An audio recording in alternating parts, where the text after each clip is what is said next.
If you're like most people today, you're either working from home part of the week or work at home full time.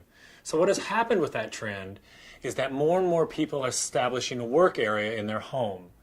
Now, the ideal location would be a separate room completely, so that when your workday is finished, you shut the door and you leave your work behind. Unfortunately, not all of us have the luxury of space to do that, and more often than not, they end up putting a workspace in their bedroom. That's a mistake because when you go to bed, you're still focused on your desk and work, and it affects your sleeping pattern. But if you don't have the option or the luxury of having a separate space, you got to make do with what you do have. So the next best thing is perhaps a simple writing desk and have a laptop that you can then put away at night. So again, it creates a little bit of a visual disconnect for yourself. But if you're like me, and you have an old-fashioned system going, I have a desktop and a full desk in my room.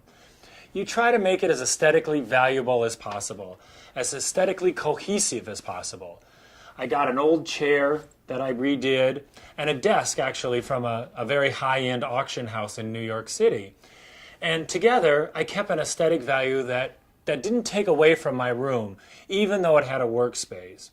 But the good news for you all is that with modern electronics, most everything can be put away now.